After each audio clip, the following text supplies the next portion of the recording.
तो भगवान नरसिंह की विशेषता ये है कि उनके आशीर्वाद से अगर उनकी कृपा हो जाए तो उनका एक छोटा मंत्र है, उग्रम वीरम महाविष्णु जलंतो सर्वतोमुखम नरसिंहश भीषणम भद्रम मृत्युम मृत्युम नमाम्यम। ये बड़ा कठोर मंत्र है।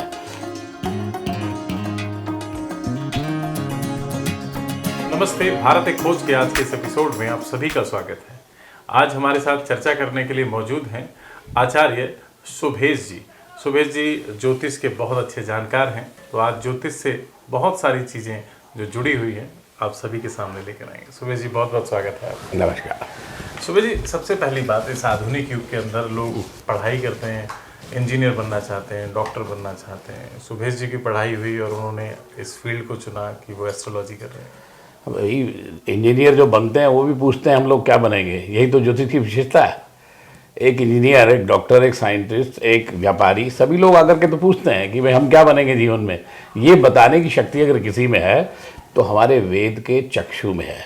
हमारे यहाँ शिक्षा, कल्प, निरुद्ध, छंद, व्याकरण, ये 6 वेद के हिस्से हैं और ज्योतिष को नेत्र कहा गया है। तो देखने की शक्ति अगर संसार में किसी में है, अदृश्य को दृश्य देखने की शक्ति अगर है तो ज्योतिष में है। तो नक्षत्रों से परे आपका जीवन कैसे होगा, नक्षत्रों के द्वारा आपके जीवन में क्या फलित होने वाला है, ये सिर्फ ज्योतिष के द्वारा ही आप जान सकते हैं। तो शिक्षा तो मुझे ऐसा लगता है कि शिक्षा हर चीज़ की आवश्यक है। अगर हम सही प्रकार से किसी विषय को करना चाहते हैं तो उसकी विधिवत शिक्षा को ग्रहण करके ही करने पर आप उसके विशेषज्ञ बन सकते हैं। जैसे हमारे यहाँ मेडिकल साइंस पर भी चर्चा करें तो वहाँ आपको सर्जन अलग मिलेंगे, आई स्पेशलिस्ट अलग मिलेंगे और विशेषता के साथ जो भिन्न भिन्न बीमारियों के, किडनी का, हार्ट का, ब्रेन का, सब अलग अलग डॉक्टर्स हैं। तो यही विशेषता है। तो ज्योतिष एक ऐसा विज्ञान है जिसे आप देख सकते हैं कि आप भविष्य में कैसे होगा, आने वाले कालखंड में क्या होने की संभावनाएं हैं, इन पर आधारित अगर कोई क्षेत्र है तो सिर्फ ज्योतिष है जी। तो अगर पढ़ाई जब आप कर रहे थे, जब प्रारंभिक दौर में, जब आप बाल अवस्था में थे, क्या समय था, कौन सा टाइम ऐसा था कि मन में आया कि ज्योतिष के क्षेत्र में? नहीं, मैं तो संस्कृत से पढ़ा हूँ और शुरू से शिक्षा भी इसी क्षेत्र में रही है। पिताजी बहुत अच्छे लेखक और पत्रकार और बहुत संस्कृत की बहुत सारी पुस्तकें उन्होंने हिंदी में पद्य किया है। तो मेरे यहाँ तो ज्योतिष परंपरागत भी है और फिर मेरी पढ़ाई भी उसी में हुई है। शिक्षा का भी क्षेत्र ज्योतिष ही रहा। तो बहुत बार प्रयास किया कि कुछ और भी कर लें। प्रयास का मतलब है कि मन में ऐसे आता था कि पांडित्य कर्म है, लेकिन इस विज्ञान के चमत्कार जब अनुभव किए जीवन में, ये अनुभव किया कि इसके माध्यम से हम भविष्य देख सकते हैं, हम ये जान सकते हैं कि आने वाला कल कैसा होगा। तो फिर उसमें रुचि बढ़ती चली जाती है। जब आपके किए गए कथन सत्य होते हैं तो लोग आपको नहीं छोड़ते हैं। और प्रत्येक व्यक्ति, संसार में कोई ऐसा व्यक्ति नहीं है जिसे अपने भविष्य की चिंता ना हो। जो भविष्य निर्माता है वो भी भविष्य की चिंता करते हैं। नहीं, बिल्कुल ठीक बात है। आजकल होता ही है कि हर व्यक्ति जानना चाहता है कि उसके आने वाले समय में क्या लिखा है और वो बहुत सारी जगहों पर जाता है। जब आप जैसे विद्वानों से मिलता है तो ज्योतिष को किस किस तरीके से देखा जा सकता है? अंक ज्योतिष भी है, आजकल वो टैरो रीडिंग भी चलता है, कुंडली के माध्यम से भी। आप किस में ज़्यादा विश्वास रखते हैं? देखिए, मैं तो बेसिक जो हमारा जो वैदिक ज्योतिष है, जिसमें नक्षत्रों और ग्रहों के आधार पर हम चर्चा करते हैं, उसमें ज्योतिष के 5, जैसे हम पंचांग की बात करते हैं, जो हमारे ग्रहों की गणना के आधार पर सब कुछ है। तिथि, वार, नक्षत्र, करण, योग, इन सब के समूह से जो पंचांग बनता है, उसी ज्योतिष के आधार पर हम चर्चा करते हैं, उसी से फलित भी करते हैं। वैदिक कुंडली के आधार पर सफलित होता है। तो कुंडली में जो है वो लग्न है, फिर नवमांश है और चंद्र कुंडली है। ऐसे षोडशांश तक अलग अलग कुंडलियाँ होती हैं जिनके आधार पर आप तय कर सकते हैं और निर्णय कर सकते हैं कि आने वाला समय कैसा होगा। और उसमें बहुत विस्तार तक है। फिर हमारे यहाँ ज्योतिष के माध्यम से आप देखिए कि इस संसार में हम ज्योतिष को हटा दें तो हम ये कैसे जानेंगे कि फला पर्व किस दिन होगा या अमुक पर्व किस दिन होगा, कितने समय तक अमावस्या होगी, पूर्णिमा होगी या फला तिथि होगी, इस योग का क्या लाभ होगा, इस योग से हमारे जीवन में क्या क्या अच्छा हो सकता है। ये भिन्न भिन्न प्रकार की चीज़ें हैं। और ज्योतिष को हटा दें तो हम ये भी भूल जाएंगे कि आज तिथि क्या है। तो ये सारे संसार में, पूरे विश्व में अगर कोई प्रमाणिक, अगर कोई तिथि, वार, नक्षत्र की अगर कोई गणना का सिद्धांत है तो ज्योतिष से प्रमाणिक और कुछ नहीं है। आचार्य जी, बहुत सारे लोग ना सिरे से नकार देते हैं कि ज्योतिष नहीं होती है, ये केवल कुछ लोगों ने ऐसा बनाया हुआ है।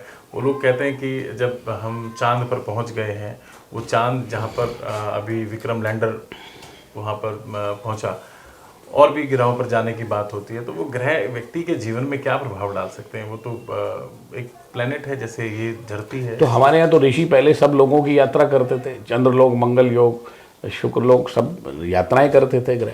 तो हमारे ऋषि सब जाते आते थे, इसमें नई बात तो कुछ नहीं है। हम कहीं पहुंच जाएं इसका अर्थ ये नहीं है कि उसका प्रभाव नहीं होता। हम किसी चीज़ को प्राप्त न कर सकें इसका अर्थ भी ये नहीं है कि उसका प्रभाव नहीं है। और हम किसी चीज़ को प्राप्त कर लें तो उसका प्रभाव विशेष हो जाएगा और अच्छा हो जाएगा, हम और अच्छे से जान सकेंगे, हम और अच्छे से। हमारे यहाँ प्रत्येक व्यक्ति के, अब आप चलिए मैं आपके इस विषय को थोड़ा सा एक जो जिस दृष्टि से आप समझना चाहते हैं उसकी बात कर लेते हैं। इस संसार में गुरुत्वाकर्षण शक्ति का संतुलन किससे है? ग्रहों से है। ग्रहों से। अब ग्रह कौन कौन है उसमें? चंद्र है, पृथ्वी है और इनके बीच सूर्य है। इनके बीच के संतुलन से गुरुत्वाकर्षण पैदा होता है, जिसे ग्रेविटी फोर्सेज कहते हैं हम लोग। तो गुरु, ये सही शब्द है, गुरुत्वाकर्षण है, ये गुरु का आकर्षण है। गुरु माने बृहस्पति का आकर्षण है ये, जिसने सब चीज़ों को संतुलित कर रखा है। बृहस्पति कौन है? बृहस्पति हमारी प्राणवायु है।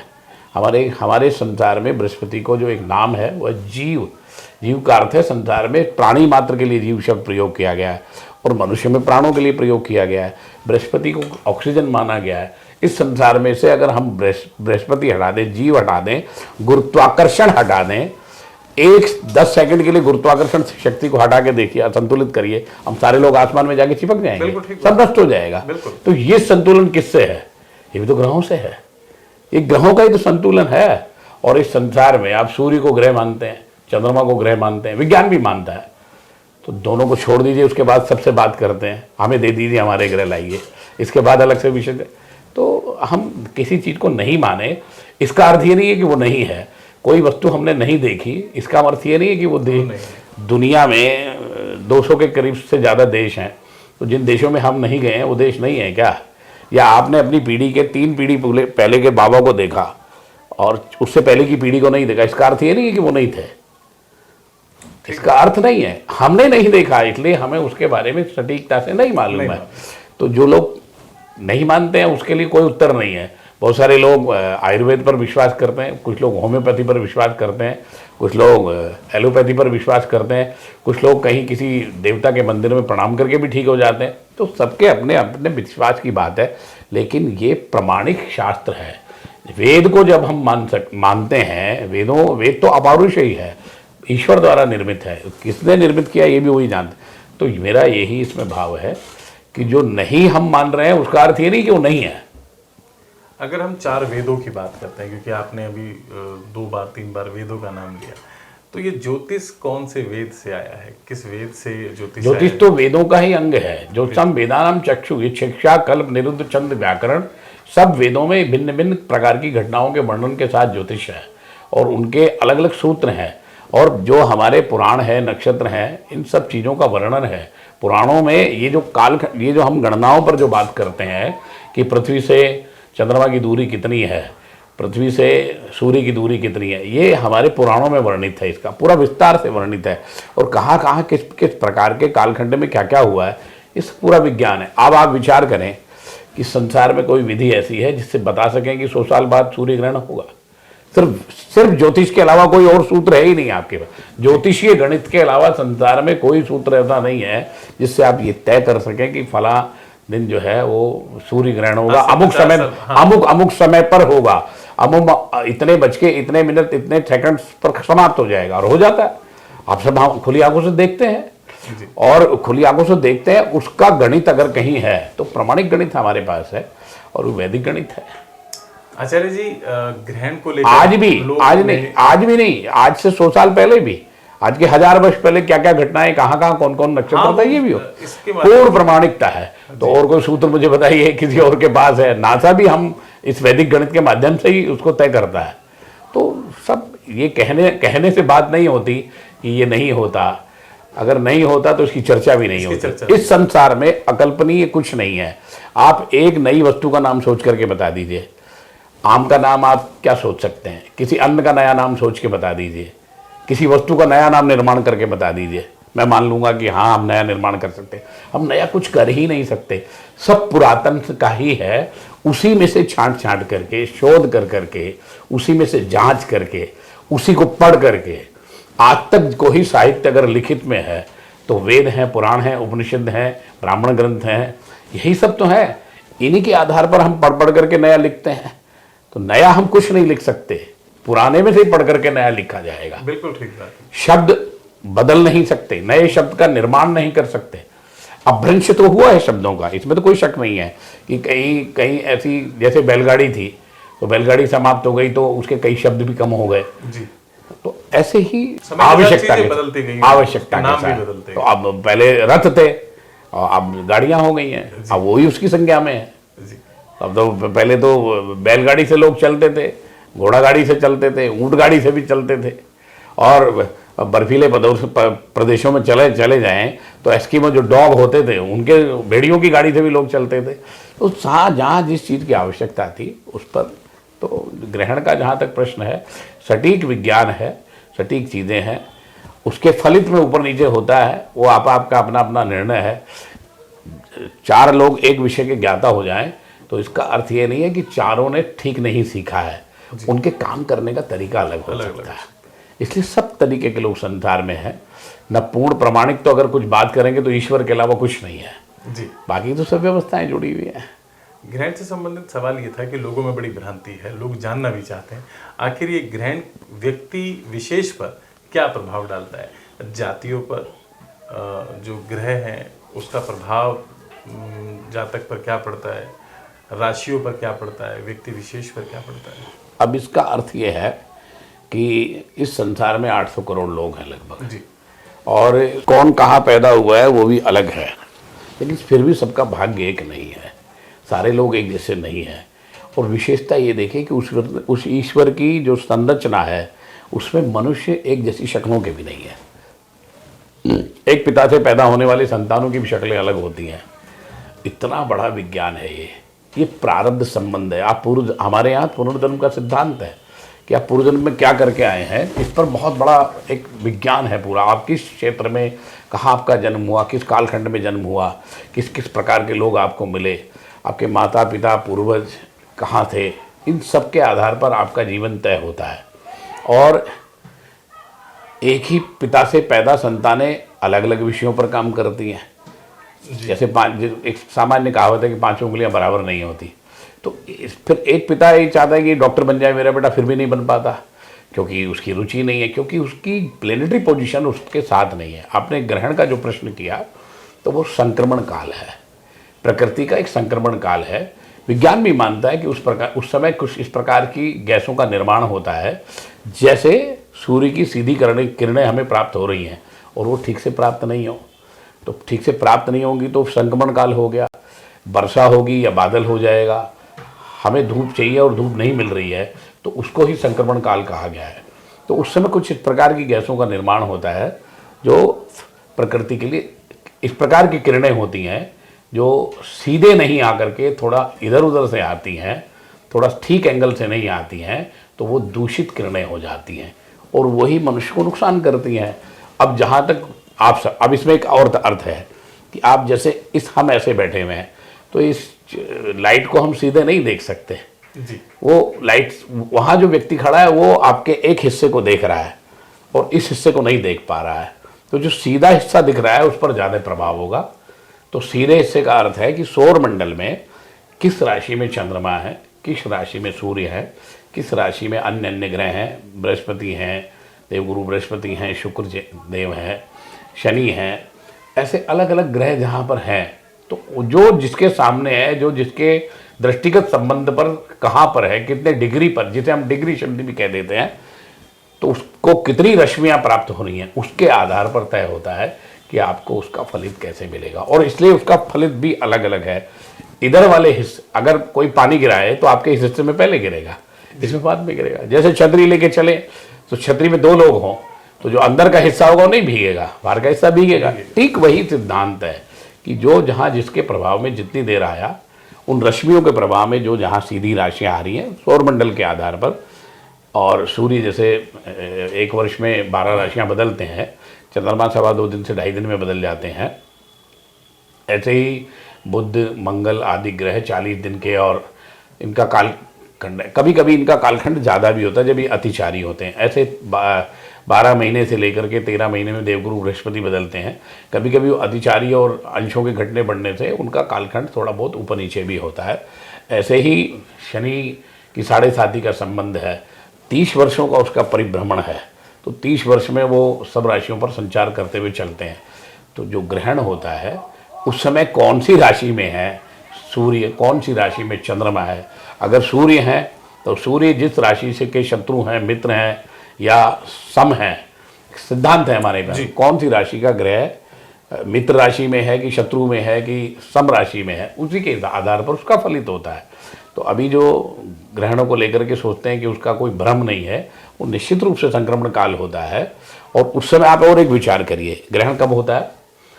अमावस्या अथवा पूर्णिमा को जी। तो अमावस्या को जो है वो चंद्रमा और सूर्य एक ही जगह पर होते हैं, और पूर्णिमा को सामने आमने होते हैं, तो पूरे के पूरे एंगल पर होते हैं 90 डिग्री। अब आप एक इस पर विचार करिए कि जब सामने है चंद्रमा तो उसकी शक्ति बहुत विशिष्ट है, और चंद्रमा तो सूर्य की रोशनी से ही चमकते हैं जी, ये तो अपने सब जानते ही हैं। बिल्कुल ठीक तो हम ये, और फिर आप देखिए कि वही चंद्रमा एक प्रतिपदा तिथि से लेकर के और पूर्णिमा तिथि तक अपने आप को विकसित करते हैं, पूरे बड़े हो जाते हैं, और वही चंद्रमा पूर्णिमा से लेकर के अमावस्या तक अपने को छोटा कर लेते हैं क्योंकि वो कर क्या लेते हैं, वो एक अब ये प्रत्यक्ष प्रमाणिकता है इसमें कि वो संचारित हो रहे हैं, वो अपनी क्षेत्र में परिभ्रमण कर रहे हैं, इसीलिए तो छोटे बड़े हो रहे हैं। वो सूर्य की रोशनी में धीरे धीरे छिपते हैं, धीरे धीरे निकलते हैं। तो ऐसे ही अमावस्या तिथि का निर्माण होता है, ऐसे ही पूर्णिमा का निर्माण होता है। तो पूर्णिमा में ही चंद्र ग्रहण होता है, अमावस्या में नहीं होता, और अमावस्या में ही सूर्य ग्रहण होता है, वो पूर्णिमा में नहीं होता, क्योंकि जब तक पूरी तरह ग्रह पूर्ण दृश्य नहीं है तब तक उसको ग्रहण लगेगा कैसे? जब पूरा दृश्य है तभी उसकी छाया उस पर पड़ती है, और उसे हमारे यहाँ कहा गया है कि ये राहु की छाया है। काला कालापन जो आ जाता है, जैसे हम दिखते हैं कि वो दिखता है कि हाँ ये इतना जो है वो ग्रसित हो गया है, इतना इस परिभ्रमण चक्र से बाहर निकल गया है, यही सिद्धांत है। तो लाभ हानि प्रत्येक घटना का है संसार में। थोड़ी बारिश होगी उसका थोड़ा लाभ हानि है, अगर ओलावृष्टि होगी तो उसकी हानि ज़्यादा है, अतिवृष्टि होगी तो उसकी ज़्यादा हानि है, यही प्रकृति का सिद्धांत है। तो जिस राशि में जिससे संबंधित जब चंद्र और सूर्य होंगे उसका लाभ हानि भी उसी प्रकार से। अभी ये मार्च का महीना 2025 की अगर हम बात करते हैं, इसमें भी चंद्र ग्रहण लगेगा। हाँ, इसमें चंद्र भी लगेगा, सूर्य भी लगेगा, दोनों ग्रहण है। लेकिन एक बात यह है कि इन ग्रहणों का एक सिद्धांत और है कि ये जिस स्थान पर होते हैं वही वहाँ उसका लाभ हानि ज़्यादा होता है। तो ये एक संयोग की बात है कि ये दोनों ग्रहण हमारे यहाँ नहीं है, और हमारे यहाँ दृश्य भी नहीं है। लेकिन एक भारतीय समय से देखें तो पूर्णिमा का जो ग्रहण है लगभग सुबह 10 बजे, क्योंकि हमारे यहाँ 10 बजे चंद्रमा होता ही नहीं है दिन में, वो जहाँ होता है वहीं तो ग्रहण होगा।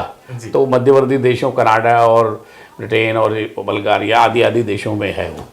और ऐसे ही सूर्य ग्रहण जो है वो भी हमारे यहाँ पर नहीं है, वो मध्याह्न काल में है 2-2:30 बजे से। तो हमारे यहाँ चंद्र बहुत ऐसी स्थिति है पूरे विश्व में कि एक हिस्सा अंधेरे में रहता है और एक हिस्सा रोशनी में रहता है। तो जो रोशनी में हिस्से हैं, जहाँ सूर्य का प्रकाश जा रहा है या जहाँ सूर्य उदित हैं, वहाँ पर उसका प्रभाव विशेष होता है। तो इसमें हमारे यहाँ उसका सूतक पातक दोनों मान्य नहीं है। लेकिन एक और सिद्धांत हमारे यहाँ ग्रहों का संबंध जो है वो सजीव संबंध है। हम सूर्य को पिता मानते हैं, चंद्रमा को माता मानते हैं। तो अगर हमारा पिता सूर्य तो एक ही है सारे संसार में, वैसे तो भगवान के लिए लिखा हुआ है अनंत कोटि ब्रह्मांड नायक हैं वो, ऐसे कितने ब्रह्मांड हैं ये वही जाने। लेकिन हम जिस ब्रह्मांड में रहते हैं, जिसका दृश्य है, उसके सूर्य और चंद्रमा जो हैं वो हम उनको माता पिता के रूप में ही देखते हैं। तो निश्चित रूप से अगर पिता कहीं भी पीड़ित हो तो उसका लाभ हानि सबको मिलता है। इस सूतक होता क्या है और कितने टाइम पहले? उस संक्रमण काल का सिद्धांत है। सूर्य ग्रहण में 12 घंटे के लिए और चंद्र में 8 घंटे के लिए। उसमें इसलिए है कि उसका दुष्प्रभाव उस समय प्रारंभ हो जाता है। संक्रमण काल इसलिए कहते हैं, जिस एक और संक्रमण काल के अलावा और एक शब्द है इसके लिए, इस साधना काल भी है। इस समय व्यक्ति को साधना इसी पर आने वाला था कि इससे साधना करनी चाहिए प्रत्येक व्यक्ति को। विशिष्ट प्रकार की उपासनाएं, जब आप दो बातें होते हैं, मनुष्य ईश्वर के पास जाता है एक तो आनंद में, लेकिन भय में जब जाता है तो वो उससे बहुत आर्द्र भाव से मांगता है। तो जब ये संक्रमण काल होता है तो हमारे मन में थोड़ा संकोच होता है और हम ईश्वर से मांगते हैं। तो ईश्वर से अपनी रक्षा की बात करें, समाज के लिए मांगे, देश के लिए मांगे, राष्ट्र के लिए मांगे, स्वकल्याण के लिए करें। विश्व कल्याण की भावना हमारे यहाँ तो है। हमारे तो शांति अंतरिक्ष पृथ्वी शांति रापय शांति हृदय बहुत विस्तृत विस्तार के साथ में है। तो इस समय प्रत्येक व्यक्ति को, जो आबाल रोगी वृद्ध हैं उनके लिए नियम आदे होते हैं। आबाल रोगी वृद्ध का है कि जो बच्चे हैं और जो रोगी हैं और जो किसी न किसी विशिष्ट परिस्थिति में हैं, उनके लिए नियम आधे हैं। हमारे यहाँ शास्त्र वाक्य है कि उनको आधे नियम से चलना चाहिए और वो आधा नियम चल सकते हैं, पूरा निभाएं तो बहुत अच्छी बात है। और गर्भस्थ शिशुओं के लिए भी उतना अच्छा नहीं होता ग्रहण आदि का काल। तो प्रत्येक व्यक्ति को साधना करनी चाहिए, भगवान का भजन करना चाहिए। इस समय जो बहुत साधक लोग हैं वो यंत्रानुष्ठान भी करते हैं, पूजा पाठ करते हैं और अपने देवी देवताओं को अपने ऊपर उनकी कृपा प्राप्त करने के लिए उनका ज़्यादा भजन साधन करते हैं। तो संक्रमण काल के साथ साथ साधना काल भी है। क्योंकि मैंने कहीं सुना था कि तंत्र विद्या के लिए भी ग्रहण के समय पर, जब चंद्र ग्रहण होता है तो साधक तंत्र की साधना करते हैं, तंत्र सिद्धि के लिए, क्रियाओं के लिए। मैंने कहा ना, साधना तो किसी भी प्रकार की कर सकते हैं आप, जिसकी जैसी योग्यता कि आप क्या करना चाहते हैं। बस मिलता सब कुछ है संसार में। हमारे यहाँ पुस्तकों में वर्णित है और गुरु शिष्य परंपरा से जो लोग करते हैं वो अपने गुरुओं से जान करके उस समय कालखंड में करते हैं। वैसे तो प्रत्येक व्यक्ति को इष्ट मंत्र का जप करना चाहिए। चंद्र आदि समय में भगवान शिव के जप का मंत्र करना चाहिए और सूर्यादि ग्रहण में भगवान विष्णु के मंत्र का जप करना चाहिए। और बाकी जिसका जो इष्ट हो, जिसका जिस देवता में विश्वास हो, आप हनुमान जी की उपासना करते हैं तो वो भी करें। और जो आपने तंत्र का प्रश्न किया, तो वो लोग अपना काम करते हैं और उनकी एक विशेष प्रकार की साधनाएं रहती हैं और देवताओं को वो ज़्यादा प्रभावित कर पाते हैं। और ये बिल्कुल प्रामाणिकता के साथ ही है कि जो साधक लोग हैं वो ईश्वर को प्राप्त करने के लिए भी सारा काम करते हैं। वहाँ तक परम पद प्राप्त करने के लिए भी इन चीज़ों में अनुष्ठान होते हैं। अच्छा जी, एक बात और, ये मार्च के महीने में ही होली है, मार्च के अंदर। तो होली पे कुछ दिन पहले, होली से कुछ दिन पहले पूर्व में ही होलाष्टक लग जाते हैं। बहुत सारे लोग नहीं जानते हैं होलाष्टक होते क्या हैं और ये क्यों लगते हैं, कितने दिन के लिए लगते हैं, इसमें क्या चीज़ें वर्जित हैं जो नहीं करनी चाहिए और क्या चीज़ें की जा सकती हैं। बहुत सारा सहज उत्तर है इसका। ध्यान नहीं देते हैं इसलिए पता नहीं लगता कई बार लोगों को। होलाष्टक का सिद्धांत सिर्फ इतना है कि जो हिरण्यकश्यप की जो बहन थी होलिका, उनके पास एक विशेष प्रकार की शक्ति थी, एक विशेष प्रकार का भगवान शंकर से उनको आशीर्वाद प्राप्त था। वो आवरण पहन करके जब बैठ जाती थी तो अग्नि उनको जला नहीं सकती थी। और इसमें कोई हमें अतिशयोक्ति नहीं समझना चाहिए। आज बहुत इस प्रकार के वस्त्र हैं, इनको विशिष्ट प्रकार के वस्त्रों को पहन करके बैठ सकते हैं तो आप अग्नि में नहीं जलते। और उनसे हमारे विज्ञान ने भी ऐसा काम किया। तो ये प्रमाणिक है कि वहाँ भी उस समय भी था और आज भी है। वहाँ ईश्वर के वरदान से था और यहाँ हमने उसको निर्मित कर लिया है। लेकिन सबके लिए सुलभ नहीं है, वो सबको प्राप्त नहीं है। कि अभी मैं कहीं देख रहा था, वो जलते हुए तेल में हाथ डालकर कुछ सामान निकाल रहे थे। वो अलग विषय हुआ, वो अलग विषय, उस पर नहीं जाना चाहते। तो हम होलाष्टक की चर्चा कर रहे हैं तो वहाँ नहीं जाएंगे कि कौन पकोड़े बना रहा है, इस पर क्यों जाए हम। तो मेरा इसमें भाव ये है कि जैसे पकोड़े ज्यादा बनते हैं तो मुझे लगा कि वो लोग भांग के पकोड़े भी लोग भी खाते हैं। मुझे लगा कि वो एक उत्साह, उसमें उत्साह, वो एक ही बात है कि जैसे भक्त प्रहलाद के बचने की प्रसन्नता सबको थी, भगवान के प्राकट्य की प्रसन्नता हुई। भगवान ईश्वर जब आता है तो सब जगह प्रसन्नता आती है। तो होलिका में ये हुआ कि वो अपने पीहर में गई हुई थी, तो हिरण्यकश्यप ने उनको बुलाया। वो 8 दिन पहले आई थी, इसलिए उस दिन से उसकी तैयारी हो गई थी। इसलिए वो होलाष्टक का सिद्धांत है कि 8 दिन पूर्व में आ गई थी। तो उस समय भय पैदा हो गया था, भय का वातावरण हो गया था कि अब तो ये घटने वाला ही है। और वो 8 दिन पहले से ये प्रारंभ हुआ, इसलिए उसको होलाष्टक का सिद्धांत दे दिया गया कि अब ये 8वें दिन जो है भक्त प्रहलाद को अपनी गोदी में बिठा करके जला देंगी।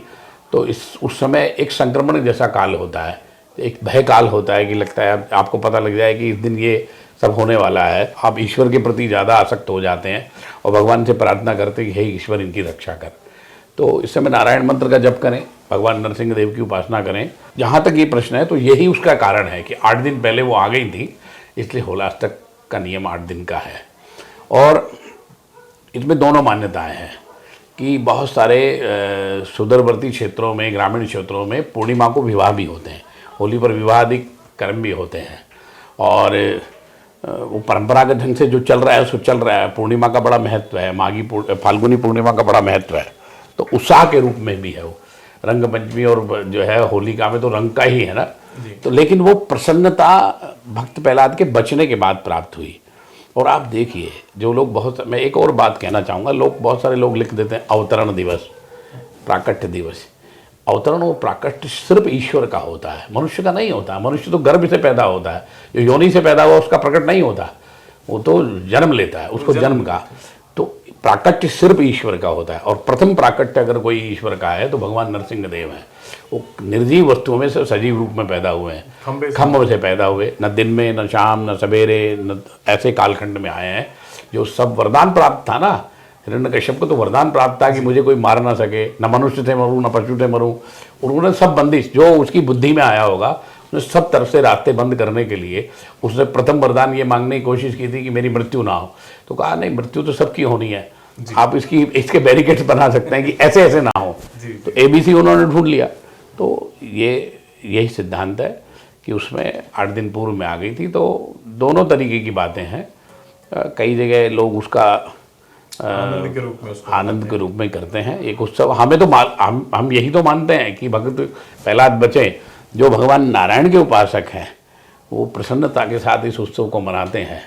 और हमारे यहाँ पूरे भारत में एक विशेषता है, पूरे पश्चिम उत्तर दक्षिण सभी क्षेत्रों में विशिष्ट रूप से नरसिंह भगवान की पूजा होती है। दक्षिण में भी नरसिंह भगवान का बड़ा महत्व है, पहाड़ी क्षेत्रों में बहुत महत्व है।